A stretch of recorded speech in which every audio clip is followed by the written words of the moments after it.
Well, it's not the bye week, I guess. I think we still have to do a little bit more talking. So let's go ahead and break down what happened against South Carolina in Texas A&M's big-time victory at home.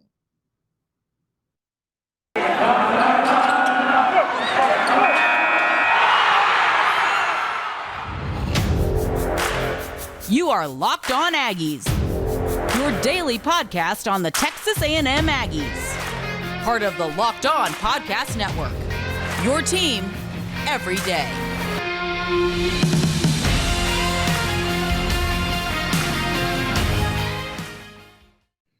Hey everybody, and welcome back into another episode of Locked On Aggies, presented by the Locked On Podcast Network. Cole Thompson back here in the driver's seat talking all things Texas A&M. And today, we're going to recap what went right, what actually really didn't go wrong. There was only about one or two things that really went wrong in a 44-14 victory over the likes of South Carolina at home. Thank you so much for making us your first listen every single day. You can check us out on iTunes, Spotify, the Odyssey app, YouTube.com. Yep, YouTube every single day right here, or check us out at LockedOnPodcast.com. As always, I am Cole Thompson. I am the host of the show. You can find me on Twitter at Mr. Cole Thompson. I love public feedback. Anything you can do to make this a more quality-sounding podcast Monday through Friday, give me a follow-out, give me a shout-out, and I will add it into the mix. Secondly, Locked On Aggies. Locked On Aggies is your number one source for all things 12th man-related content found here on LOP. You can subscribe on iTunes and listen on Spotify. If you can't do any of that, listen live every single day at LockedOnPodcast.com. I mean, it was a good win. Let's start off with that. Great win, good overall demeanor, great overall team feel from Jimbo Fisher. Really everything you want to see, you basically got. It was 4 quarters of complimentary football. This was the one game, I think, when you look back, this was the most complete game. Now, Jimbo Fisher said post-game, I don't know if it's probably the most complete game yet, but I will say it is, or let me phrase that. He said it wasn't our best game, but it was our most complete game. I would have to actually agree with that. Now, again, there were some mistakes. We'll get to that in a little bit, but let's talk about the positives. Number one, offensive line stability. I mean, at this point, the offensive line is so stable that I don't worry about Zach Calzada anymore. Do I want Zach Calzada to get better as a passer? Absolutely. Who doesn't? But the fact of the matter is, it just took time. It just took a little bit of time for Bryce Foster to figure it out at center, for Ruben Fothery to step in and play that right tackle role without a problem, for Layden Robinson to continue to develop as a really, really, really good offensive lineman. And then you have, Kenyon Green, him being able to play anywhere across the offensive line. Jameer Johnson's actually done a very good job the last 2 games. I think he only has 1 penalty. I mean, nothing to write home about, but definitely nothing to complain about. And the biggest thing is that you're seeing less pressure on Calzada, you're seeing less turnovers, and you're seeing more third down progression. This, I think, was the highest game since week 1 or week 2 that A&M converted on third down. They had a 54 or 56% success rate on third down. I think the average this entire season was like 41 or 43. It was very low. It was very low compared to what we've seen from A&M in the past. And those are things that you look at and then go very pleased and proud of, because it's something that is very promising for the future. So you got to appreciate the offensive line play. That was very stable, very strong. I don't think Calzada was sacked for a second straight home game. He was sacked twice against Missouri. He was not sacked against Alabama. He was not sacked against South Carolina. So it's back-to-back home games where he has not been sacked. That's a big deal. Number 2, the run game. I mean, let's just bring it up. The run game.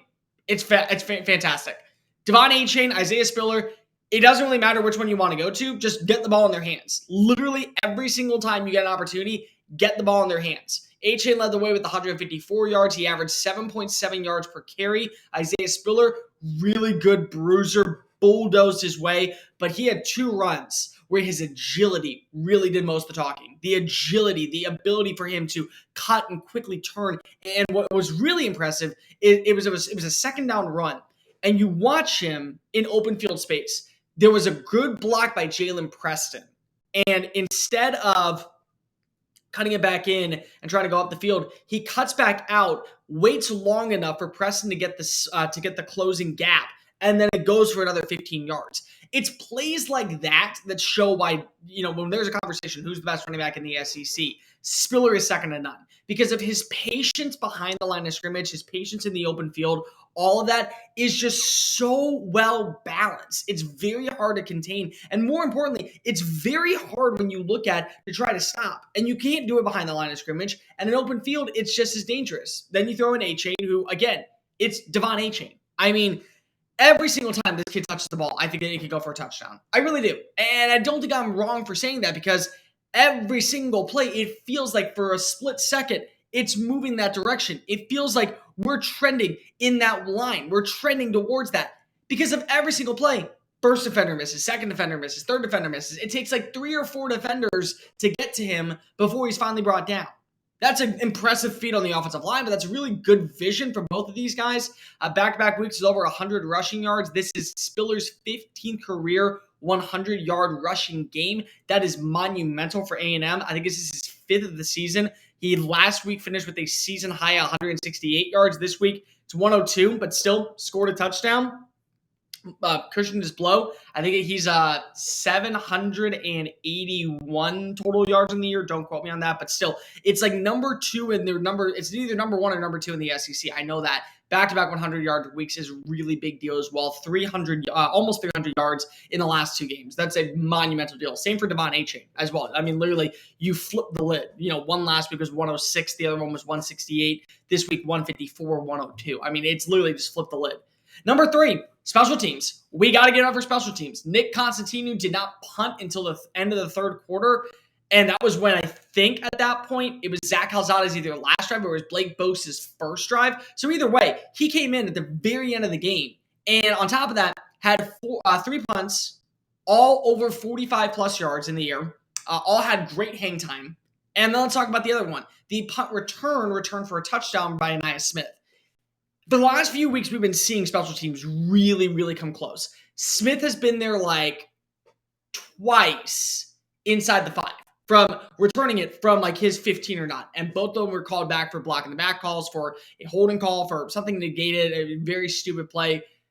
And slowly but surely, it just was going to take some time. It's just going to take a week. It's going to take a little bit of a momentum. We just need one day to figure it out. And guess what happened? It took one day and great block, great execution, really good job by the right side of the line. They basically cleared a running lane. There was like 2 Gamecocks who were on the left-hand side. At that point, it was a foot race, and it was about who is a more skilled player.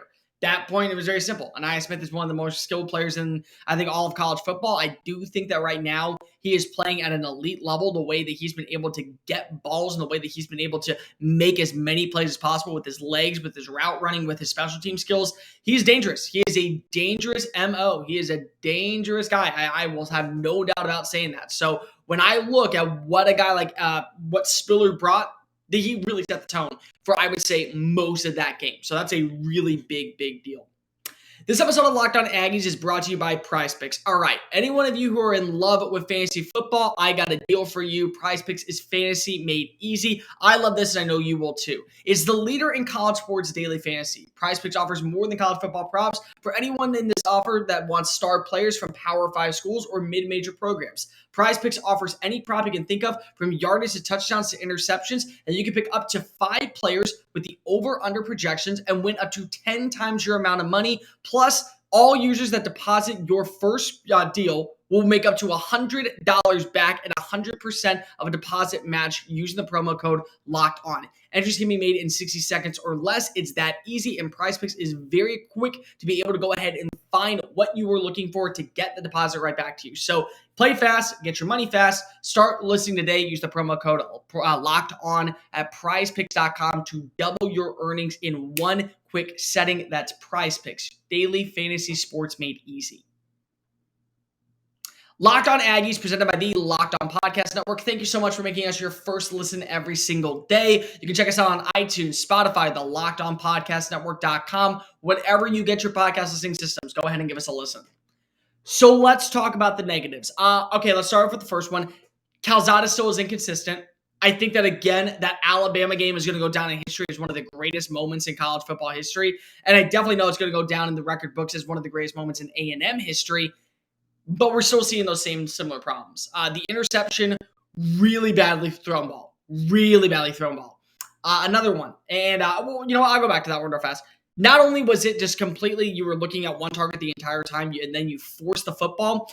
If you're going to force it away from the cornerback. So the rule is, the way that I always look at it, if you're going to try to force it, make sure the receiver knows I'm going in if the cornerback is in. I'm going out if the cornerback's outside, you want to go to the inside shoulder. If the cornerback's outside, you want to go to if the cornerback's inside, you want to go to the outside shoulder. You never want to go ahead and deliver it straight on or too close to the cornerback, because all a cornerback has to do at that point, they don't have to be grabby, they don't have to be physical, they just got to jump in front of the route. And that's exactly what happened on the play. He tried to target Anaya Smith. Smith was getting blanketed by, I forget the safety's name, and it literally, he went to the outside, so the safety, pretend that this is Smith. Here was the safety on the outside. He tried to throw it right here to the right here to the outside shoulder for Smith to go get it. Nope, and then boop. Got it. There you go. Another play that was really bad. And this is something that, I think takes time. This is something that I think at this point you should know. But there was a first read. It was in the third quarter. Game was over. I mean, it was out of reach. It was, I want to say it was 41 at that point. Maybe it was less. I'm blanking. Maybe it was 44 at that point. But Damon Demas runs an absolute beautiful deep post pattern all the way to the end zone, then kind of slowly drags himself to the back corner. You have a really good route by Chase Lane going in the opposite direction. You have Jalen Weidemeyer kind of doing a quick little button hook. And then you have a zag route. So a zag route, switch? So you go up and then in, and then you're trying to cut to the outside shoulder. Going over the zag route from Anaya Smith.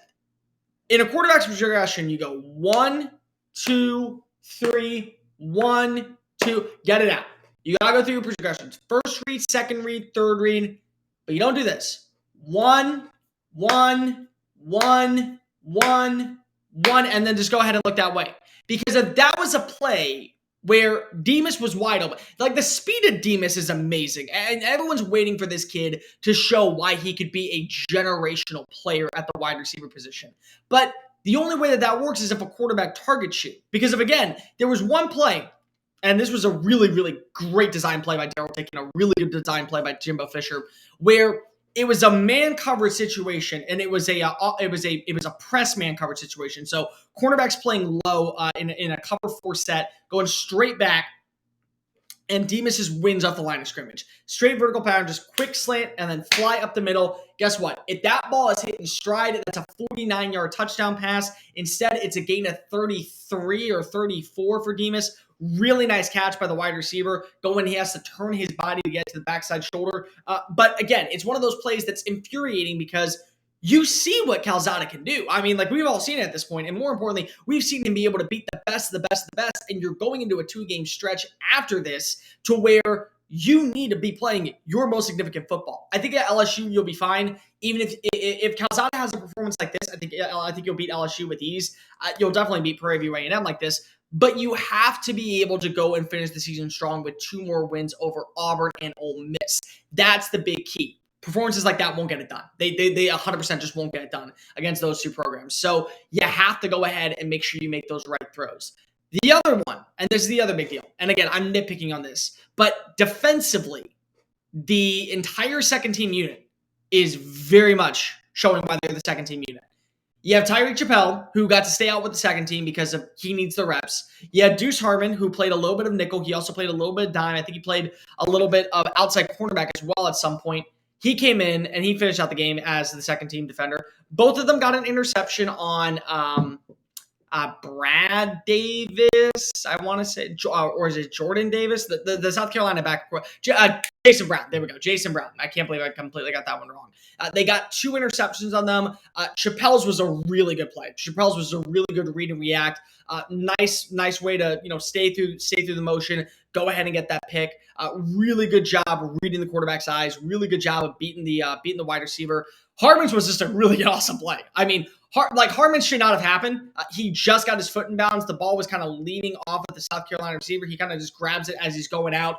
Turnover, I mean, I'll take that. I think Deuce will take that as well. These are 2 young players you want to see, but they got 2 touchdowns. I mean, that's the reality of it. It was 44-0, and they got 2 touchdowns. They got 2 late scores, which then unfortunately cost A&M an opportunity of having a shutout.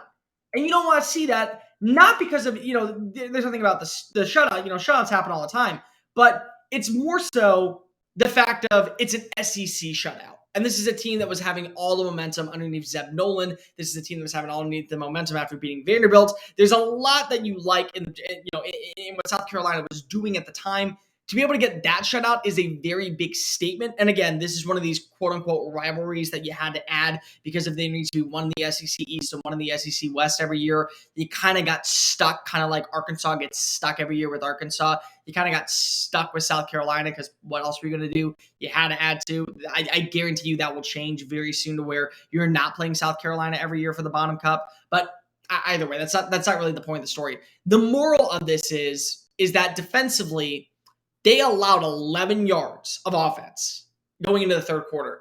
They finished with 178 on 3 drives. They basically got every single one of their yards on 3 drives against a second-team unit. And Jimbo Fisher is not wrong for bringing this up. You're a play away. You really are a play away from being a starter in an SEC conference. You're a play away from being an SEC starter on a first-team defense, vying not only to stay alive in the SEC West race to potentially win the division and represent them in Atlanta in the SEC Championship, but the way that college football is looking right now, look at the college football playoff situation. Look at the way the college football playoff is going. When you look at all that, A&M still is very much in the race, in my opinion. Even with 2 losses, they're very much still in the race because of there's so many teams that are going to just eat each other alive in the next few weeks. So when a defender allows a second team poor offense, a very poor offense, completely run all over them, that's a problem. I mean, like that unfortunately is a problem that A&M has got to fix. This episode of Locked On Aggies is brought to you by Built Bar, the best tasting protein bar you'll ever had. If you haven't had Built Bar by now, you are missing out because it's exactly what a protein does, but it doesn't taste like one. They're covered in 100% real chocolate, and they're soft and easy to chew. They're low carb, low calorie, low sugar, high in protein, high in fiber. Great for anybody on the keto diet. I take one every single morning. They have so many unique flavors, so whether you love raspberry, mint brownie, coconut almond, salted caramel, cherry barcia, and more, don't you worry. You can also get the variety pack if you don't know what you're exactly looking for. Go visit BuiltBar.com and use the promo code LOCKED15 to get 15% off your very first purchase. That's LOCKED15 for 15% off at BuiltBar.com. Stop eating the salty sweets and enjoy a treat that will meet your needs. Built Bar from BuiltBar.com. Locked On Aggies presented by the Locked On Podcast Network. All right, let's go ahead and give my stars of the game this week. Let's go ahead. I'm going to go with 3, so we'll go with that. Number 3, Anaya Smith. He has been waiting for this moment. Like, he has been absolutely waiting for this moment to finally arise to where he's been able to show off his speed as a special teamer. The fact is that he's had 2 good returns, and they just got called back. So he really could have 2 punt return touchdowns at this point in the season, if not for a hold. And if not, he would have over, I believe it would be, if not 300, very close to 300 punt return yards on 3 plays, because the other one brought him down inside the 5. I think they got him down at the 3-yard line. That was called back, unfortunately. So for him to be able to finally get the momentum to go get this play is a very, very, very big deal, because if you're starting to see Texas A&M win defensively, they're doing enough offensively, and then they're crushing special teams. To be a very good team, you have to win 2. To be a great team, you have to be great at all 3. They're good on offense, not great on offense. They're getting stellar defensively, and they're starting to look great on special teams. That is due to what Anaya Smith, Agent Zero, does play-by-play on punt returns. Number 2, Tyree Johnson. I do not know the next time we're going to see Tyree. He did suffer a leg injury. He left early, but this is very similar to what you saw from Michael Clemens last year. Remember when Michael was absolutely just destroying teams left and right, sack after sack after sack after sack? Well, that's exactly what Johnson's doing. 2 big sacks over Zeb Nolan. He was able to also get 4 pressures on the day. I think he also had 3 tackles for losses. Guy was in the backfield more than anyone else out there. Literally could have, planted a seat and paid rent to be sitting in that backfield and that against South Carolina's running backs. I mean, that's how talented and how quick he was getting in there. He was collecting his rent money very, very quickly. I hope that he will be back soon. I hope that he won't miss a lot of time. Jimbo said that, they did an MRI. They think that it's going to be okay. He may miss Auburn, but if he's back for at least LSU, Ole Miss, and Prairie View, I mean, by all means, if you got to miss one game, this will be a very good spot for the younger players to start to see what they're made of in the pass rush. And also, you could probably see what you got in the defensive line by moving to Marvin Lee out to the outside. So I like that idea as well. But number one, and this is a very easy one, it's got to be Jalen Weidemeyer. Weidemeyer now is the all-time leader in receiving yards for a tight end in A&M program history, surpassing Martellus Bennett, who did that for 3 years during his time in 2005 through 2007, I believe it was the 3 years that he was at Texas A&M. Really good game, 2 big-time catches for touchdown passes. I think he finished with 4 catches and 83 yards overall. Really good job on the screenplay. Like that screenplay that he got off was absolutely beautiful because of it showed his agility, it showed his speed, and it showed his physicality. We already knew that he was a physical, mean son of a gun and had good hands, but you want to be able to see that speed, you want to be able to see that agility. Basically, he outran all defenders until the very end. He bulldozed over a cornerback and dove in for the 25-yard touchdown. That was a really, really great design run, but it was a really, really good block up front from Bryce Foster. To see him move like that, that is awesome because if you know that not only does he have heart, but he's also got a lot of speed. He was coming out like through a tin horn like that kind of fast. And the other thing that really makes this a special day is that his brother Tyrese, who's in the Navy, his brother Tyrese, in the Navy, they haven't seen each other in 7 months, got to be at the game where his brother made A&M history. So not only was Tyrese, a military man, able to come back to the Lone Star State, he was able to watch his brother enter A&M's history books. For that alone, I feel like that's just the biggest winner of all. And I think everyone can be very excited for number 85. Really good last 2 games. Really good last 3 games if we're including Alabama. He's been on a very quick tear in recent days, and that's a very good sign. In the last 4 games, Mississippi State, he had a pretty decent game. A&M didn't, but he had a pretty decent game. Alabama, he had a very stellar game. Missouri, I know it was quiet, but when he got his hands on the ball, he made noise, and then this was probably his best game of the year. That's going to do it for this edition of Locked On Aggies. Make sure you're following us on social media at Mr. Cole Thompson, name right down there below, and at Locked On Aggies. On tomorrow's show, where would I put Texas A&M right now in the SEC rankings? Are they top 5? Are they top 3? Are they not in the top 5 because of how successful the top-heavy teams have been? Let's go ahead and break that down all day tomorrow. See you then, and remember, give me all.